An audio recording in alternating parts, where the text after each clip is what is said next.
Dear students, आज मैं the nature of matter chapter start करने जा रहा हूं। 9th क्लास का केमिस्ट्री का ये चैप्टर है।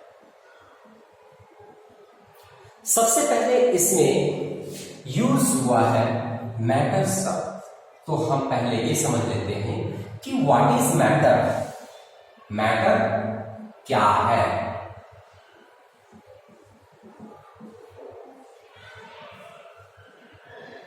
तो anything that occupies a space and has mass is called matter. For example, ये मार्कर है और इसको हम यहां रखते हैं तो यह स्पेस ले लिया, तो यह मैटर है।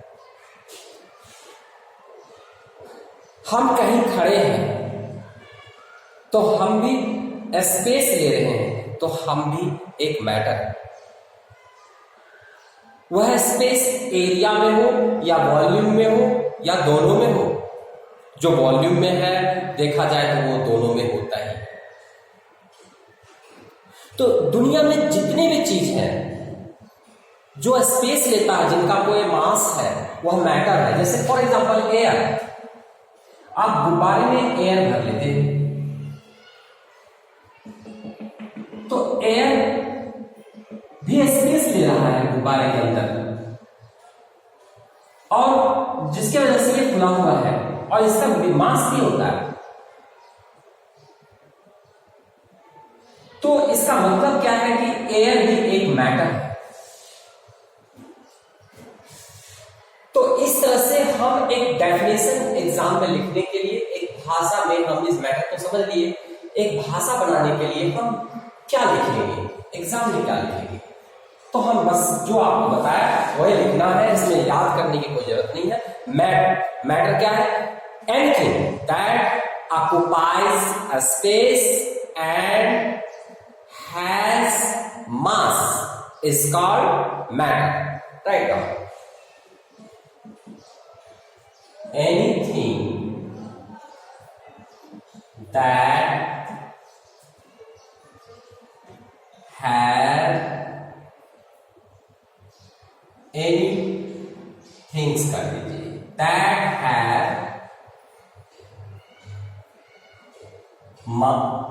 have a space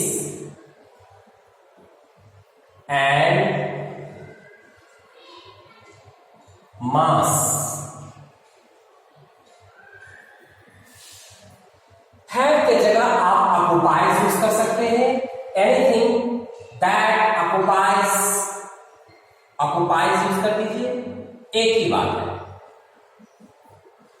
occupies a space and have mass, आप इस तरह का लैंग्वेज बना लीजिए। have mass is called matter। मैं आपको थोड़ा बदल कर लिख के दिखाया कि आप ऐसा भी लिख सकते हैं, आप ऐसा भी लिख सकते हैं।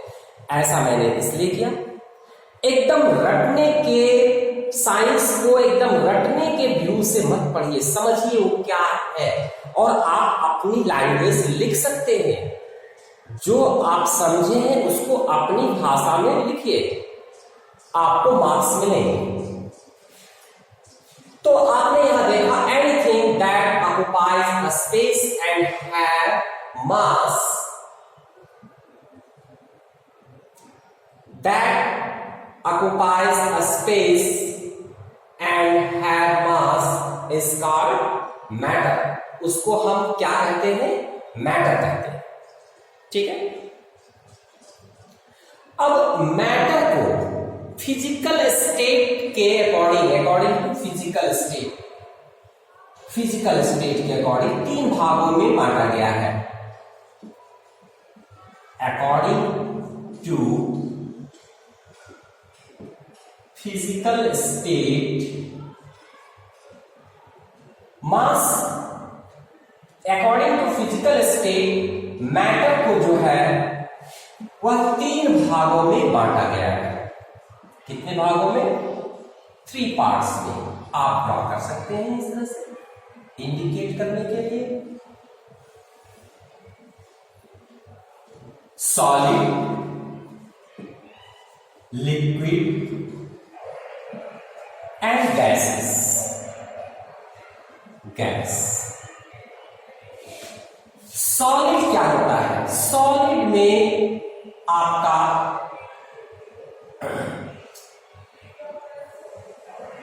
मॉलिक्यूल्स जो होता है मैटर में वो बहुत ही पास पास होता है,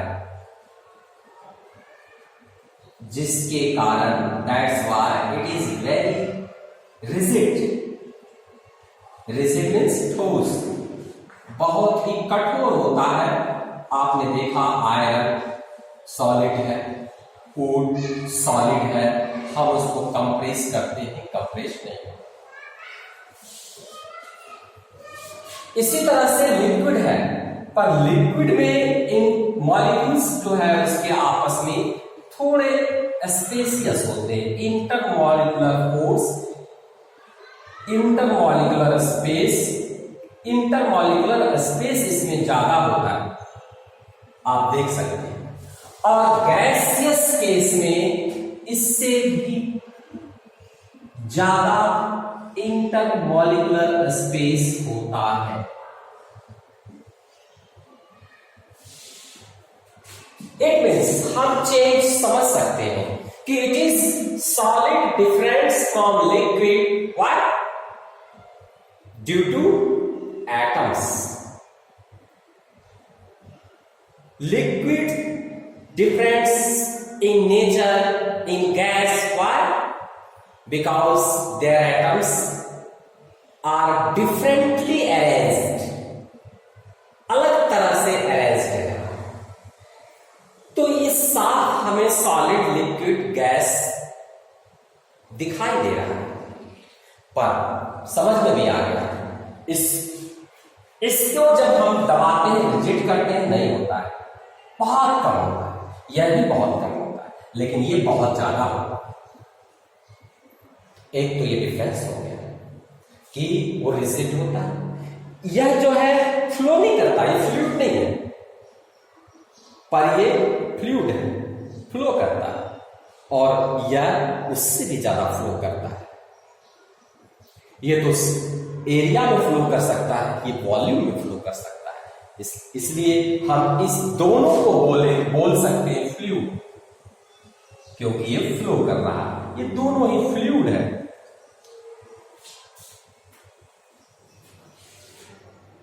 तो हम क्या देख रहे हैं?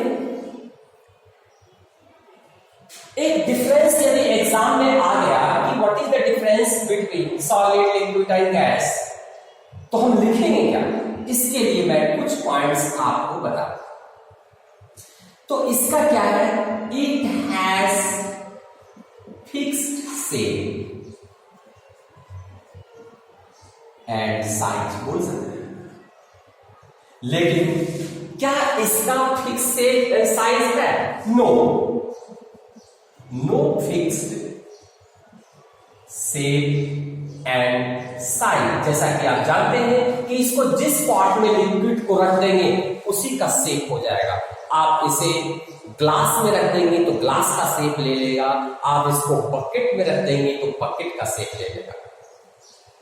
और क्या इसका फिक्स शेप है? No, no fixed shape and size. इसका भी फिक्स शेप साइज नहीं है। तो एक ये डिफरेंस मैंने बताया, सिंगल पॉइंट डिफरेंस बताया। अब देखिए, इसको कंप्रेस किया जा सकता है? Can not B compress much, ज्यादा नहीं किया जा सकता है, थोड़ा बहुत जरूर किया जा सकता है, जो स्पेस है। तो it cannot be compressed much, ये ज्यादा नहीं हो सकता, कंप्रेस नहीं कर सकते। Same, cannot compress much, cannot compressed much, ये भी ज्यादा नहीं। और compressed cannot इसको can be compressed, can be compressed, इसको कंप्रेस्ड किया जा सकता है। 2 पॉइंट्स हो गए डिफरेंस तीनों। अब इसका आपने देखा कि बहुत एटॉमिक एटम नजदीक नजदीक है, तो इसमें आप लिख सकते हैं it has high density, it has high density. क्या इसकी डेंसिटी हाई है? इससे लोअर है। डेंसिटी लोअर देन सॉलिड, और इसमें डेंसिटी सॉलिड से भी कम है, lower than gas, sorry liquid. Gas में लिक्विड से भी ज्यादा लोअर डेंसिटी है। डेंसिटी ही इसकी हाई है, जिसके कारण ये कम कंप्रेस्ड हो रहा है और कंप्रेस्ड भी कम हो रहा है और हार्ड भी है to touch. It is hard to touch, it is soft to touch because density is lower than solid. It is very easy to compress. Why? Because their density is very low. Second, आपने देखा इसको हम first पे रख देते हैं, flow कर जाता, ये भी फ्लो कर जाता, ये नहीं करता। It means next property difference, it cannot be flows. It cannot flows, ये नहीं लगता। Can flow, it cannot flow, can flow, ये बह सकता है। Can flow, ये भी बह सकता है। तो ये आपने देखा matter according to physical state के बेसिस पे, on the basis of physical state matter को 3 भाग में डिवाइड किया गया, सॉलिड, लिक्विड एंड गैस। अब सॉलिड क्या होता है ये मैंने बताया, लिक्विड क्या होता है ये भी मैंने बताया, और गैस क्या होता है ये भी मैंने बताया। अब आपसे कोई ऐसे पूछ लेता है यू व्हाट इज सॉलिड, तो solid is a rigid matter, can not flow, has fixed shape and size. आप इनकी प्रॉपर्टी यूज करके डेफिनेशन बना सकते हैं, रखने पे नहीं रहेगी।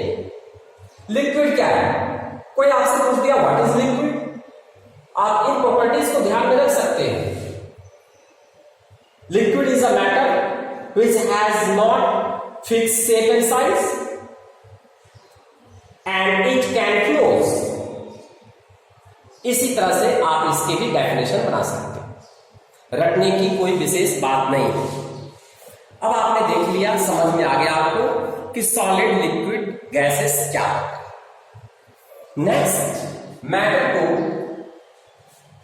केमिकल प्रॉपर्टीज के आधार पर, केमिकल कॉन्स्टिट्यूएंट्स के आधार पर फिर दोबारा 3 भागों में डिवाइड किया गया है, on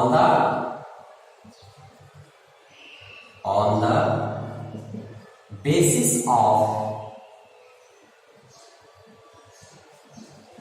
chemical constitution. Chemical constitution के आधार पर अगेन मैटर को 3 भाग में डिवाइड किया गया है। कौन कौन अभी बता देते हैं। Element, second compound, third mixture. या चलिए पहले मैं मिक्सचर लिख देता हूं, मिक्सचर, और third compound. Again chemical constitution, मैंने केमिकली वो कैसे बना है, कॉन्स्टिट्यूशन कैसे बना है, बनने के आधार पर फिर again matter is divided in 3 parts, element, mixture and compound. What is element, what is mixture What is compound? Now we will discuss one by one with definition and example. Okay?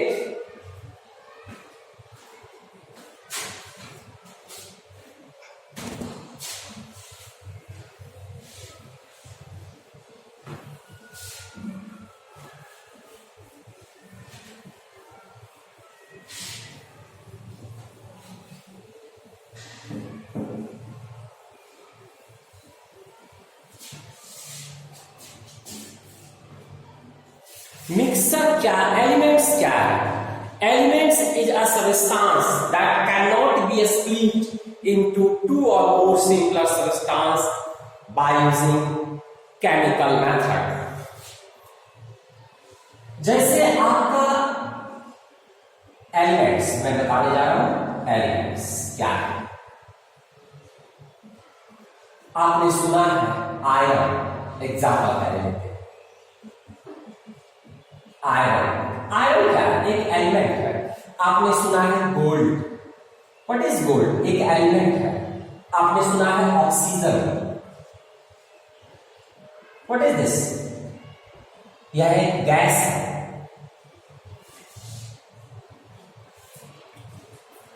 तो ये gas है, ये gold है, ये इस गुण का, iron गुण का सबसे छोटा भाग है,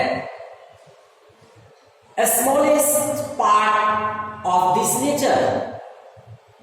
इससे इसको तोड़ेंगे तो आयरन का जो प्रॉपर्टीज है, जो इसका गुण है, दैट विल लॉस्ट। गोल्ड को और इसको छोटे भाग में तोड़ेंगे, atom, molecules, atom, electron, proton में, तो इलेक्ट्रॉन, प्रोटॉन कोई गोल्ड का नेचर नहीं दिखाएगा। इट मीन्स गोल्ड जो एक एलिमेंट है, वो सबसे छोटा पार्ट जो है गोल्ड का, वह एलिमेंट है। उससे छोटा यदि हम तोड़ते हैं गोल्ड को, तो वह गोल्ड की प्रॉपर्टीज नहीं रहेगी। Gold will loss their properties.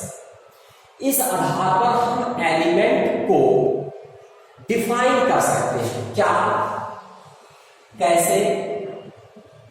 Exam में लिखने के लिए हम एलिमेंट को डिफाइन कर सकते हैं।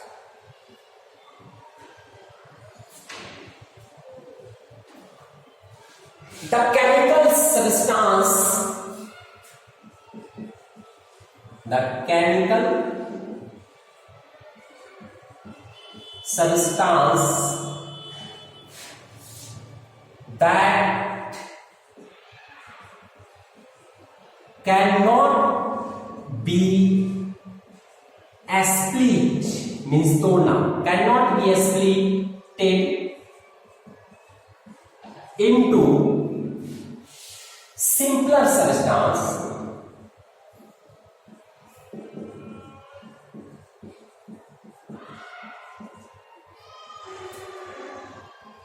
by chemical method।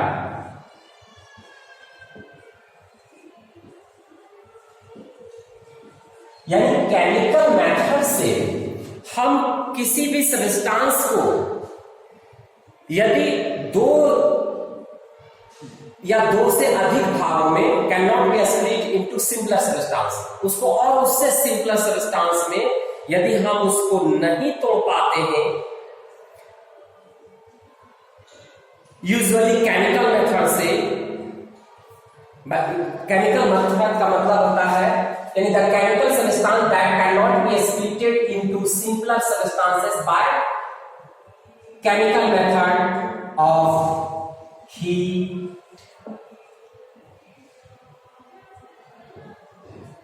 Heat, light या किसी भी प्रोसेस से यदि हम उसे छोटे भाग में और नहीं तोड़ सकते, हीट और electrical energy, method of heat and और इलेक्ट्रिकल एनर्जी, यानी the chemical substance that can not be split into simpler substance या टू और मोर सब्सटेंस, उसको दो या दो से अधिक भाग में हम नहीं बांट सकते, by chemical method of heat और इलेक्ट्रिक एनर्जी, तो वह कहलाता है एलिमेंट। यानी the chemical substance that can not be split into simpler substance by chemical method of heat और इलेक्ट्रिसिटी लिख सकते हैं, इलेक्ट्रिसिटी इज कॉल्ड एलिमेंट, उसे हम एलिमेंट कहते हैं। एक्चुअली दुनिया में non element, number of non element जो है वो 115 माना गया है। ये बढ़ता रहता है, इन्वेंशन होता रहता है, बढ़ता रहता है। इस 152 में जो है वो 92 नेचुरल है और 23 आर्टिफिशियल है। इसकी संख्या नेचुरल है, प्रकृति में खुद मौजूद है। 23 जो है वो आर्टिफिशियल है, इसको मानव ने तैयार किया है अपनी लैबोरेटरी।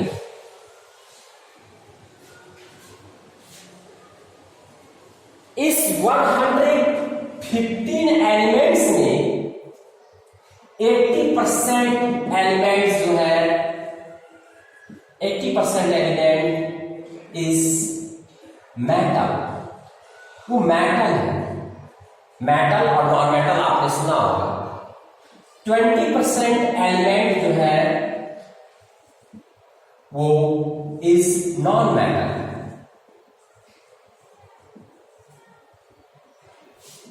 समझ गए? यानी एलिमेंट्स फिर डिवाइड हो गया 2 पार्ट्स में, यानी एलिमेंट्स जो है आपका 2 भाग में डिवाइड हो गया, मेटल और नॉन मेटल। और यह नॉन मेटल भी सॉलिड में भी होता है, लिक्विड में भी होता है और गैसेस में भी होता है नॉन मेटल। जैसे कार्बन सॉलिड है, ठीक है। ऑक्सीजन गैस, ब्रोमीन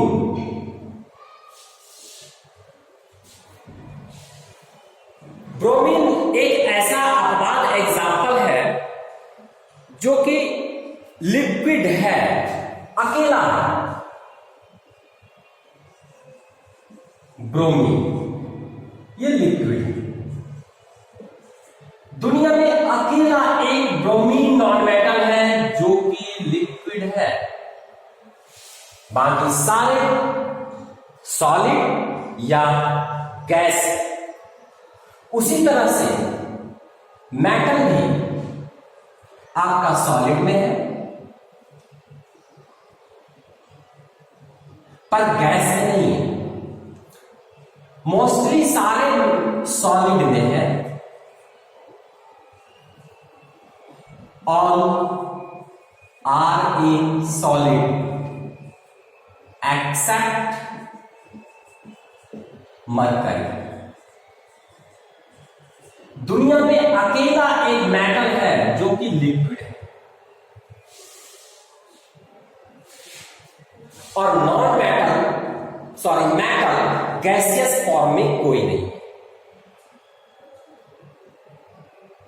यह हो गया आपकी एलिमेंट के बारे में डिस्क्रिप्शन। एलिमेंट्स को हम सैंबल्स के रूप में यूज करते हैं, जैसे कार्बन को C से डिनोट करते हैं, ऑक्सीजन को O से डिनोट करते हैं, मरकरी को Hg से डिनोट करते हैं। यानी नाम है इसका मरकरी Me, तो Me होना चाहिए लेकिन नहीं, लैटिन वर्ड है और उसके आधार पर यह एब्रिविएशन Hg हुआ है। तो यह हुआ आपका एलिमेंट्स के बारे में जानकारी कि एलिमेंट्स क्या होता है, एलिमेंट्स कितने तरह के हमारे पास है, और एलिमेंट्स दो पार्ट्स हो गए, मेटल नॉन मेटल। मेटल में कौन कौन आते हैं, नॉन मेटल में कौन कौन से आते हैं, यह आपने देखा। अब हम देखते हैं मिक्सर के बारे में। मिक्सर क्या है? जब दो या दो से अधिक सब्सटेंसेस को हम मिला देते हैं और उसकी प्रॉपर्टी लॉस नहीं होता है, जैसे आपने चीनी, शुगर और साल्ट दोनों को मिला दिया, दोनों दानेदार मिल गया, पर उसकी शुगर ने अपनी प्रॉपर्टीज लॉस नहीं किया, मिठास का, स्वीट का, और साल्ट ने अपनी प्रॉपर्टीज लॉस नहीं किया, साल्टी का। और उससे एक तीसरा चीज यूनिक नहीं बना। तो इस तरह का जो मिलावट है वह मिक्सर कहलाया।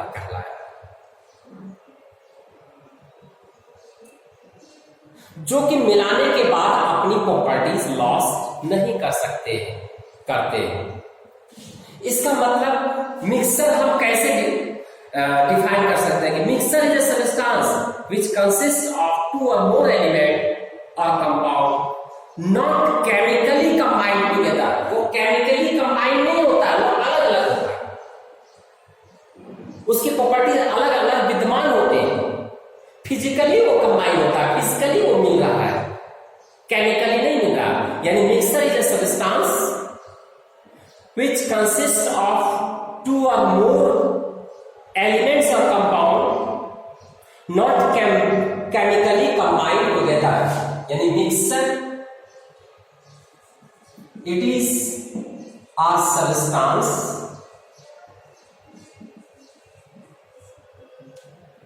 ये क्या है? एक सब्सटेंस है। कैसे सब्सटेंस है? It is a substance which consist of, ध्यान दीजिए वर्ड में, ऐसा ध्यान दीजिए कि अभी लर्न हो जाए, which consist of two or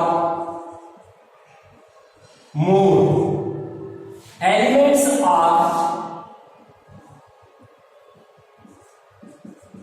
elements or compound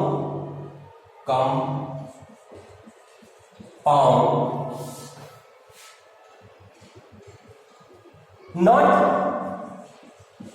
chemically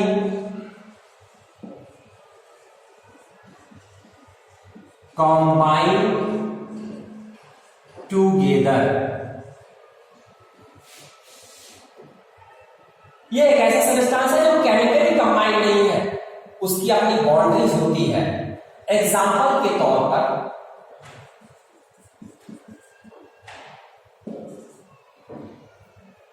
sand, रेत को आपने मिला दिया साल्ट से,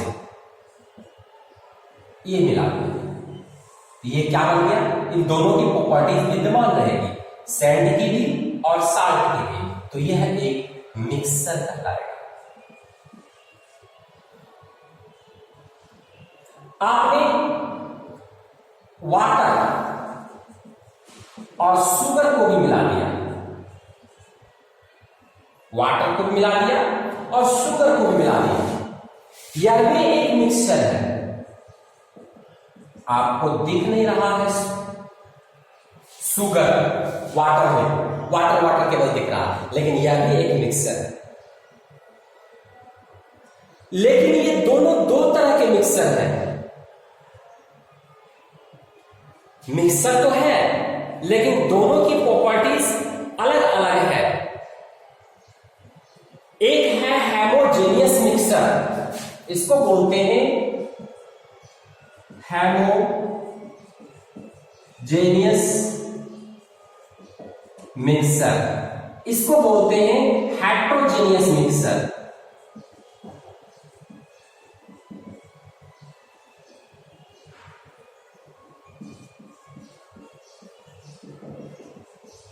यानी मिक्सर भी आपका टू टाइप्स का हो गया, हेट्रोजेनियस मिक्सर, होमोजेनियस मिक्सर। अब हमें यह समझना है कि हेटेरोजेनियस मिक्सचर किसे कहते हैं और होमोजेनियस मिक्सचर किसे कहते हैं।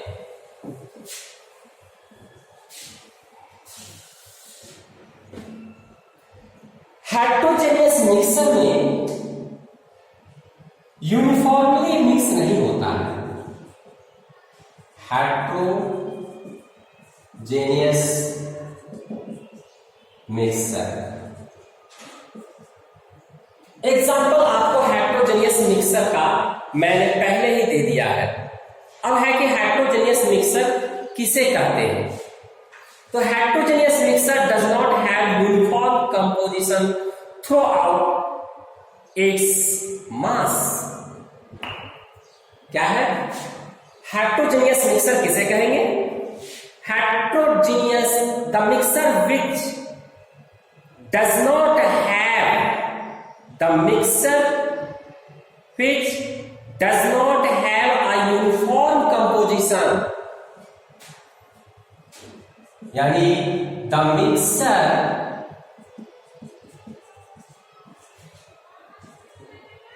which does not have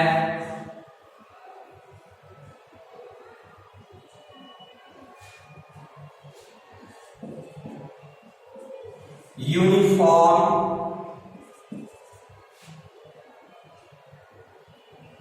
क्या composition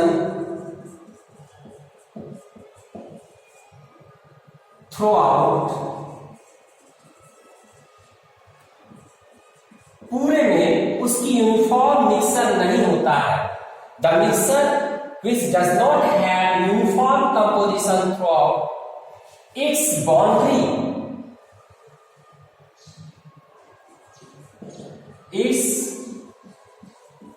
boundaries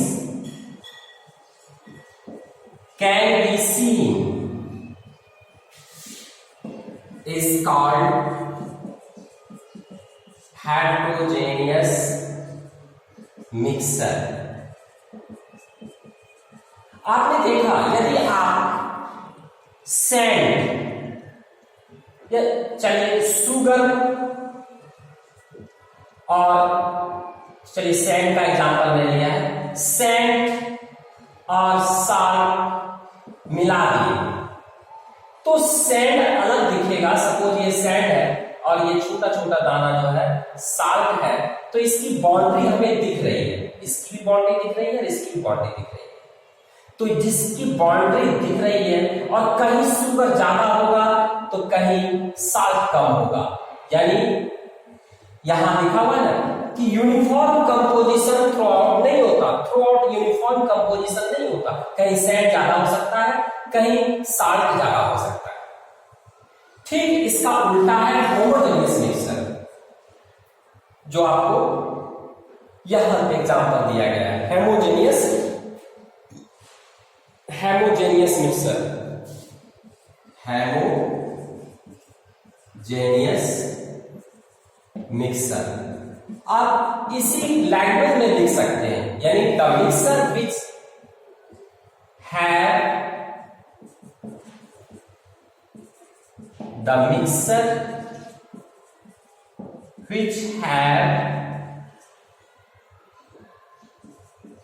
uniform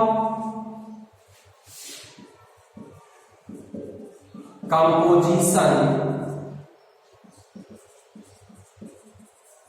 throughout and its boundaries cannot be seen।